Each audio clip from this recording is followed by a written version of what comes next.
अस्सलाम वालेकुम नाज़रीन, मैं हूँ आपकी होस्ट सबीन ज़फ़र। नाज़रीन, जैसे कि आप जानते हैं, हुकूमत की ज़िम्मेदारियों में ये बात शामिल है कि उन्होंने आवाम की फ़लाह के लिए ऐसे इक़दामात करने हैं जिनको अपना कर वो अपनी गुज़र बसर को बेहतरीन अंदाज से अपनी ज़िंदगी को गुजार सकें। लेकिन कभी कभी हुकूमत कुछ ऐसी पॉलिसीज़ बना देती हैं जिन पर अमल करना आवाम के लिए या बाकी इदारों के लिए मुश्किल हो जाता है। इन्हीं पॉलिसीज़ पर बात करने के लिए आज हमारे साथ मलिक ज़ाहिर महमूद साहब मौजूद हैं, जो कि बिजली, पानी, गैस की बहाली की तहरीक इस्लामाबाद के सदर हैं। इसी के साथ साथ वो सियासी और समाजी रहनुमा भी हैं। आइए उनसे बात करते हैं। अस्सलाम वालेकुम ज़ाहिर साहब, कैसे हैं आप? जी वालेकुम सलाम, शुक्र। ज़ाहिर साहब, CDA ने 1985 में जैसे कि G12 के और F12 के सेक्टर्स को एक्वायर किया था, तो क्या वजह है कि ना वो अभी तक भी उन पर ना कब्ज़ा क्लियर करवा सकी और ना उसका कब्ज़ा मतलब उस पर कर सके हैं, दिलवा सके हैं? इसकी क्या वजह है? बिस्मिल्लाहिर्रहमानिर्रहीम, बहुत शुक्रिया, आपने हमें टाइम दिया और इससे बढ़ के आपका ये भी शुक्रिया कि आपने मेरे लोकल इशू के मतलब जो आपने क्वेश्चन किया जी।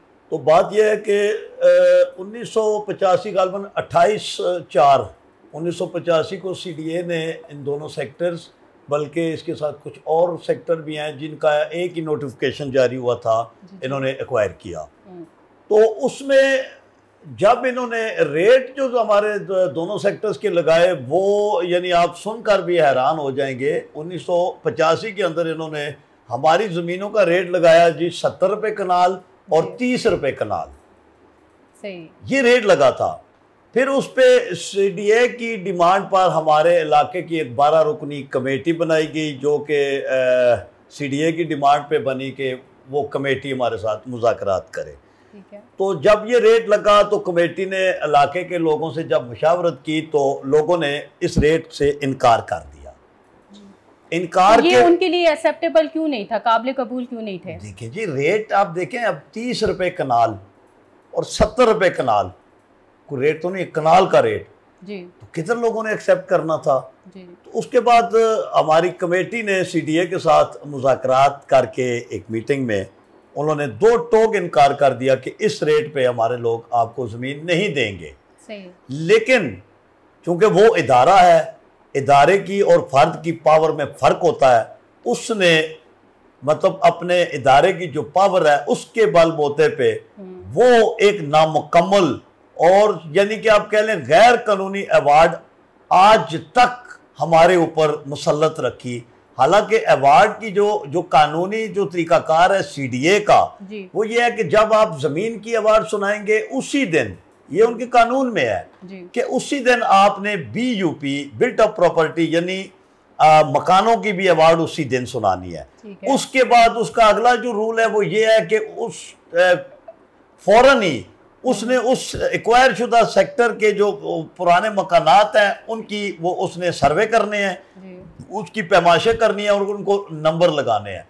जबकि 1985 से लेकर आज की तारीख तक CDA कोई एक सबूत दिखा दे कि उन्होंने अगर BUP की अवार्ड सुनाई हो या सर्वे की हो। जब आपने अवार्ड BUP की नहीं सुनाई, सर्वे नहीं किए, पैमाइशें नहीं किए, तो इसका मतलब यह है कि आपकी 1985 की अवार्ड नामुकम्मल है।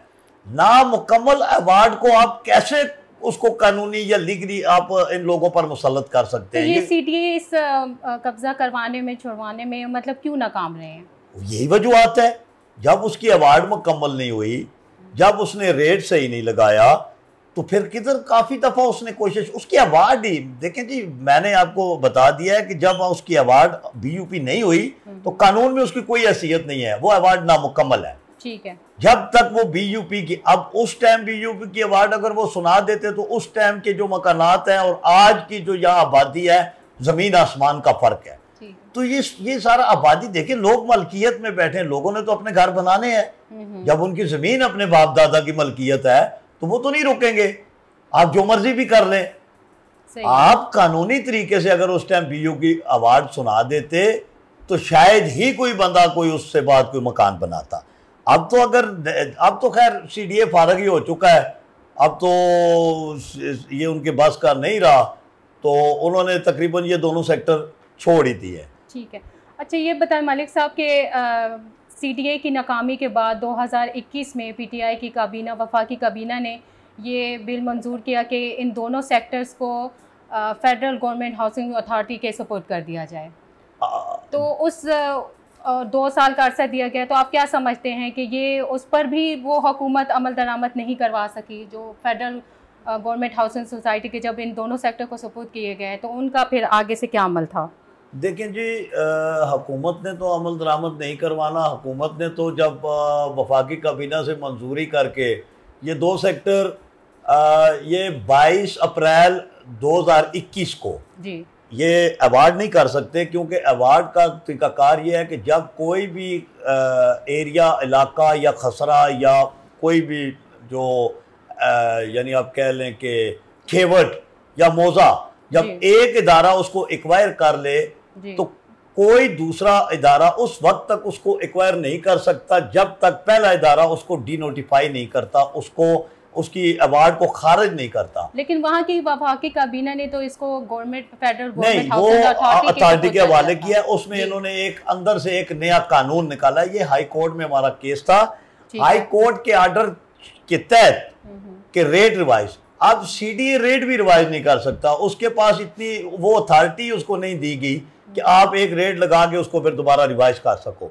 अब इन्होंने ये क्या किया है कि हाउसिंग अथॉरिटी ने अवार्ड नहीं की। हाउसिंग अथॉरिटी ने सीडीए की 85 की अवार्ड के अंदर ही एक नई अनाउंसमेंट सुनाई है, और उस अनाउंसमेंट में हाई कोर्ट के ऑर्डर के तहत रेट रिवाइज करके वो 70 और 30 रुपए कनाल वाले रेट को 72,33,000 पे वो ले आए हैं, जो कि उनके मुताबिक सही है।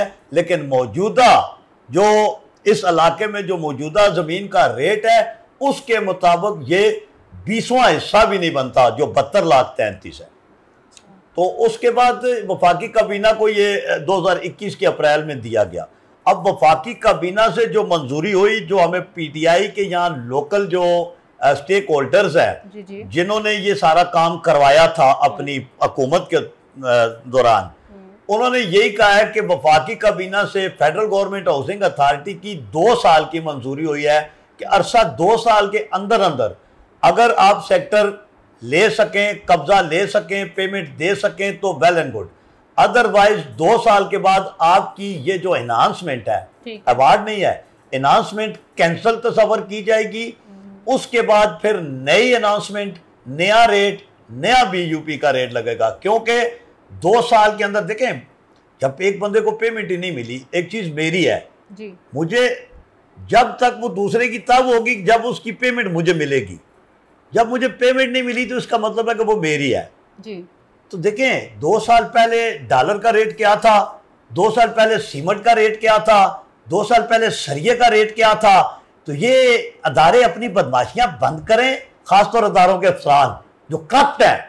ये कोई तरीकाकार नहीं है कि आप 1985 में सेक्टर एक्वायर करें। जी मलिक साहब, इसकी क्या वजह कि 1985 से ये मामला जो शुरू किया गया है, तो अब 2023 आ चुका है, अब तक ये मामला क्यों नहीं क्लियर किया जा सकता? क्योंकि इतनी हुकूमत दरमियान में आई है, तो आप क्या समझते हैं कि इसको हैंग करने का क्या इसके पीछे क्या वजह है इसकी? देखें जी, बात यह है कि वो कहते हैं ना कि जो बोले वही फिर भुगते जी। हमारे मुल्क में ये भी चलता है ना कि जो बोले वो भुगते। तो ये जो आपने सवाल किया है, ये जस्ट करप्शन, अफसरान की मन मर्जियाँ, ज़ाती मफादात, जहाँ महकमे को मफाद की बात हो, जहाँ मुल्क के मफाद की बात हो। सुने मेरी, आप बात भी सुने ना जी जी। आपने एक सवाल किया वो सुन लें। जहाँ मुल्क के मफाद की बात हो, जहाँ महकमे की मफाद की बात हो, तो वहाँ ऑफिसर्स SOPs सामने निकाल के रख देते हैं कि इन SOPs पर अमल दरामद करें तो आपका ये काम होगा। जब उसकी जेब में पैसे जाते हैं तो SOPs खत्म हो जाती हैं। खुदारा इस कानून को खत्म करें और अफसरान अपनी जेब भरने के बजाय अगर महकमे को, इदारे को और मुल्क को फायदा दें तो ये मुल्क किसी मकाम पर जा सकता है। सिर्फ अफसरों की इस जाती मफाद की जो सोच और जो फैसले हैं उसकी वजह से आज ये सेक्टर जूं का तू ये पड़े हुए हैं। इस मामले में जो फेडरल गवर्नमेंट हाउसिंग अथॉरिटी है वो भी तकरीबन नाकाम हो चुकी है, तो आगे फिर इसका क्या अब आपको नजर आ रहा है कि देखें जी, क्या है इसका रिजल्ट निकलेगा? फेडरल गवर्नमेंट हाउसिंग अथॉरिटी को मैं ज़ाती तौर पे अथॉरिटी तस्लीम नहीं करता। वो इसलिए नहीं करता कि मैंने पूरे पाकिस्तान में नहीं, वर्ल्ड के अंदर देखा है कि किसी भी सिटी के अंदर अथॉरिटी एक होती है, जो कि ऑलरेडी लीगल अथॉरिटी CDA मौजूद है। ठीक है। ये क्या वजह हुई, मैं पिछले अपने एक इंटरव्यू में भी कह चुका हूँ। ये क्या खास मजबूरी बनी कि एक छोटे से सिटी में एक इतने बड़े अदारे को दूसरे अदारे को भी अथॉरिटी का मतलब नोटिफिकेशन जारी किया गया। इसकी क्या वजह है? और मैं जहां तक पहुंचा हूं, ये एक स्पेशल अदारा है, ये एक पावरफुल अदारा है, और ये सिर्फ और सिर्फ यहाँ अपनी मन मानिया और जुल्म और अशराफिया को प्लाट नवाजने के लिए इसको अथॉरिटी दी गई है। और मेरी दरख्वास्त है हुकूमत से कि फेडरल गवर्नमेंट हाउसिंग अथॉरिटी के इसके जितने कानून हैं वो काले हैं और इसकी अथॉरिटी को कैंसिल किया जाए। तो इसकी कानूनी हैसियत आप क्या समझते हैं? इसकी कोई कानूनी हैसियत है? देखें जी, G12 और F12 के हवाले से इसकी कानूनी हैसियत खत्म हो चुकी है, क्योंकि इसकी 2 साल की जो अनाउंसमेंट थी, जो मंजूरी थी वफाकी काबीना से, वो 21 अप्रैल 2023 को पूरी हो चुकी है। लिहाजा हाउसिंग अथॉरिटी का कोई अफसर G12 के मुतल्लिक कोई यहाँ मुदाखलत करेगा या किसी किस्म की भी कोई मामलात करेगा तो उसका जिम्मेदार वो खुद होगा। ठीक है। तो जैसे कि आपका भी, हमने आपके बारे में भी सुना है कि G13 के मालिकान ने बताया है कि आपकी भी 100 कनाल जो ज़मीन है उस पर CDA ने कब्जा किया हुआ है, G12 में हाउसिंग अथॉरिटी ने। ठीक है। और मज़ीद पर भी वो कब्जा करने का सोच रही है, तो आपका इस बारे में क्या कहना है? देखिए जी, जो आपने सवाल किया है वो ये है कि G13 जो है ना, वो हाउसिंग अथॉरिटी, G12 नहीं, G13 के अंदर हमारी ज़मीन है, जिस पर 100 कनाल ज़मीन पर हाउसिंग अथॉरिटी ने कब्जा किया हुआ है, जो कि 1996 के अंदर इन्होंने जब इस सेक्टर की जब इसको एक्वायर किया था तो ये 36 कस्रे हैं, 139 कनाल 8 मरले ज़मीन है, जो हाउसिंग अथॉरिटी ने एक्वायर ही नहीं की। जब एक्वायर नहीं की तो उसकी लाजमी बात है पेमेंट नहीं हुई। एक्वायर होगी, रेट लगेगा, अवार्ड होगी, VUP होगी, तो उसके बाद ही हमें पैसे मिलेंगे। तो आपके पास इन तमाम, जो आप 100 कनाल ज़मीन के बारे में बात करें, तो आपके पास क्या ऐसा कोई प्रूफ है जो आप अवाम के सामने भी, इदारों के सामने भी दिखा सकें? जी अल्हम्दुलिल्लाह, इससे पहले मेरी एक वीडियो जारी हुई थी, गालबन DC इस्लामाबाद हमजा शफकात साहब थे और इनका डायरेक्टर सिक्योरिटी है कर्नल अजहर, जिनके साथ हमारे कुछ हाथापाई भी हुई, कुछ मामलात में वो यहाँ आए, गैर कानूनी कदम भी उठाया। उस पर मैंने एक वीडियो चढ़ाई। उस वीडियो को जब वो FIA के पास गई तो FIA ने मुझे बाकायदा कॉल करके मुझे तलब किया कि आपकी ये हरासमेंट की जो आपकी वीडियो आई है, आप इसके प्रूफ क्वाइफ दें, अदरवाइज आपके खिलाफ कानूनी कार्रवाई की जाएगी। मैं आज से 1.5 साल पहले या 2 साल मैं अपनी पूरी फाइल FIA में दे के आया था, जिसको FIA के सीनियर अफसरान ने स्टडी किया, और जब उसके अंदर जो सबूत क्वाइफ प्रूफ जो देखे, उसके बाद आज 2 साल गुजर चुके हैं, मुझे अल्हम्दुलिल्लाह FIA के किसी अफसर ने मुझे तलब नहीं किया। क्यों? कि उनको हकीकत पता लग चुकी थी। मेरे पास तमाम सबूत हैं जी, आप दिखाएं ना कैमरे में। ये इस तरह है कि जब शुरू में PTI की हुकूमत बनी थी, इमरान खान साहब ने जब हलफ उठाया, तो उसके बाद एक, आपको याद होगा मीडिया को भी, कुछ ऑपरेशन शुरू हो गए थे कमर्शियल भी और रेजिडेंशियल, जो गवर्नमेंट की अमलाक के ऊपर या जो उनकी ज़मीनों के मामला थे, कराची से लेकर खैबर तक, जिसमें कश्मीर हाईवे के ऊपर कुछ हमारे शादी हाल भी तोड़े गए, मैकडोनल्ड्स को भी तोड़ा गया, महफल रेस्टोरेंट, गैलेक्सी मार्की, इस तरह आगे कुछ और हमारी जो लोगों की जायदादें, प्रॉपर्टियाँ थी, वो भी तोड़ी गई। इसी दौरान हाउसिंग अथॉरिटी के जो अफसरान हैं, उन्होंने मीटिंग बिठाई। उन्होंने कहा बहती गंगा में हम भी हाथ धो लें, तो उन्होंने कहा चले इसमें कोई गैर कानूनी।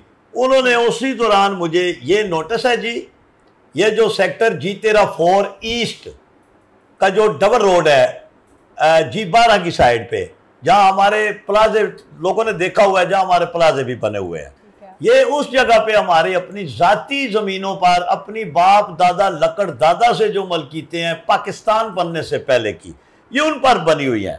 तो इन्होंने नोटिस जारी किया। उसके बाद मुझे जब ये नोटिस मिला तो मैंने डीजी हाउसिंग जो थे, मैंने उनको ये एप्लीकेशन दी। ये एप्लीकेशन है, ये बाद में आप इनको ज़रा प्लीज़ पब्लिक को भी दिखा दीजिएगा ताकि लोगों को भी पता लगे कि इदारों के अफसरान क्या कर रहे हैं। ये मैंने एप्लीकेशन दी, अप्रूव करवाई।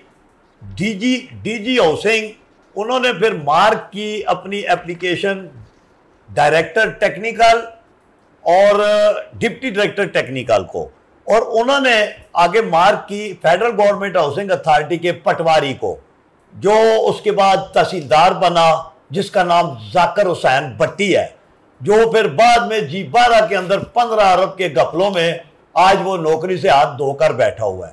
उसने जब 3 इदारों से इस ज़मीन की रिपोर्ट ली तो उसने ये रिपोर्ट अपनी जारी की और डीजी तक पहुंचाई कि वाकई ये जो G13 की 4 की 3-4 लाइनों की कोठियां, डबल रोड और जो ग्रीन बेल्ट है, ये 139 कनाल जमीन उसने वाजिया तौर पर लिखकर डीजी को अपनी रिपोर्ट में पेश किया है कि ये फेडरल गवर्नमेंट हाउसिंग अथॉरिटी की मलकियत नहीं है, ना ही हाउसिंग अथॉरिटी ने इसको एक्वायर किया।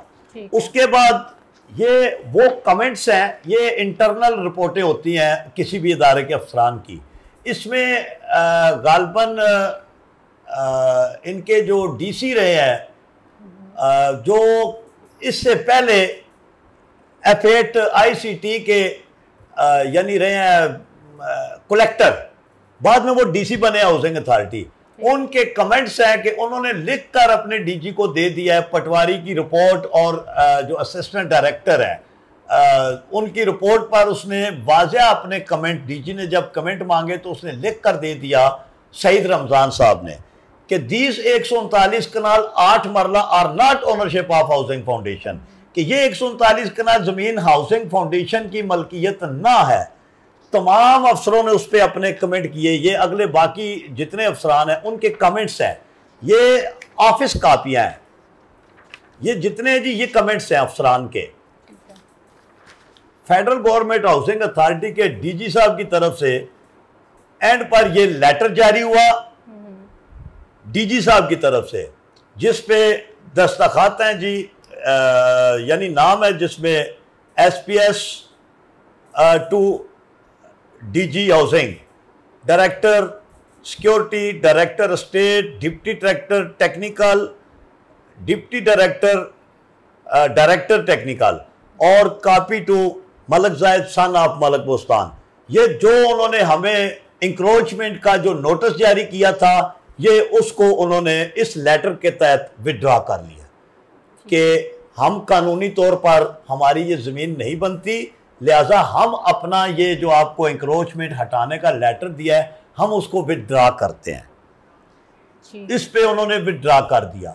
अब उसके बाद इस लेटर के बाद इन्होंने मेरी ज़मीन के ऊपर, यानी जो हमारी मुश्तरिका है उसके ऊपर इन्होंने रोड का काम शुरू कर दिया, जिसके मतलब मैं सिविल अदालत में गया। मैंने वहां से 5-6 दफा कॉन्टेक्ट ऑफ कोर्ट भी लगाया। आपको इन्फॉर्म किया गया था कि हम यहाँ पर रोड बना रहे हैं? नहीं जी, हमें तो इन्फॉर्म बिल्कुल ये हमें, और बल्कि मैं आपको बता दूं कि सिविल अदालत को ये डीजी वसीम हयात बाजवा के अल्फाज थे कि सिविल अदालत को मैं अपनी जूती की नोक पर रखता हूँ।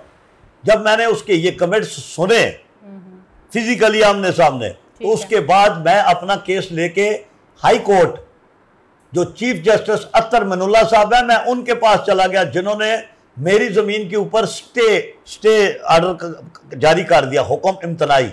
लेकिन उसके बाद मैं चूंकि उम्रे पे चला गया, तो यहाँ मीटिंग बिठा के इन्होंने मेरे उम्रे से वापस आने से पहले हमारी मलकीती ज़मीन पर रोड निकाल के उसको कंप्लीट। तो अभी आपकी कितने एरिया पर, आपकी जो ज़मीन है कितने एरिया पर ये अपनी तामीरात कर चुके हैं? G13 सर्विस रोड ईस्ट, ये रोड और रोड के अंदर जो 3 गलियां हैं, जितने भी ये घर बने हुए हैं, ये हमारी मलकीती जमीन पर है।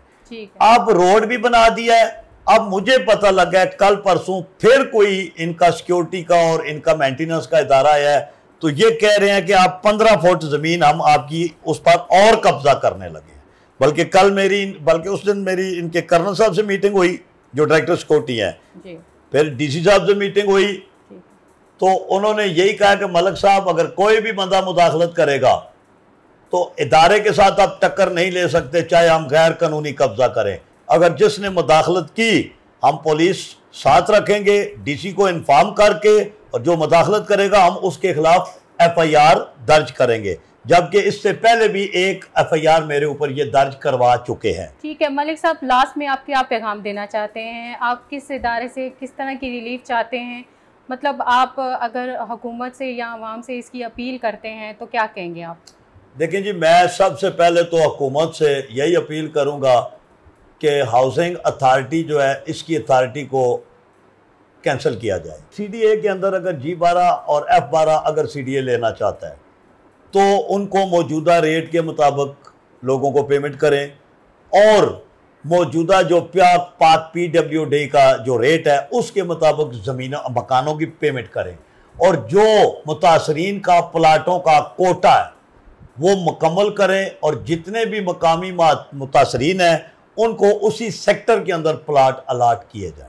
ठीक होगा, बहुत शुक्रिया मलिक साहब आपका। नाजरीन, जैसे कि आप देखना मलिक साहब की बातें सुनी कि इतनी इनकी ज़मीन पर CDA की तरफ से कब्ज़ा किया जा रहा है मज़ीद, तो उसके लिए ज़रूरी अगर किसी भी मुल्क में इंसाफ का अगर दौरा नहीं होगा, लोगों को इंसाफ नहीं मिलेगा, तो वहाँ पर इसी तरह वो जुल्म ज़्यादती का शिकार होंगे और हुकूमत से बदज़न हो जाएंगे। इसलिए ज़रूरत इस बात की है कि आवाम को उनके हकूक़ दिलाए जाएँ, उनको इंसाफ दिया जाए। इसी तरह पाकिस्तान तरक्की कर सकता है और आवाम भी खुश रह सकती है। इसी पैगाम के साथ अपनी होस्ट सबीन ज़फ़र को इजाज़त दीजिए। अपना बहुत ख्याल रखिएगा। अल्लाह हाफ़िज़।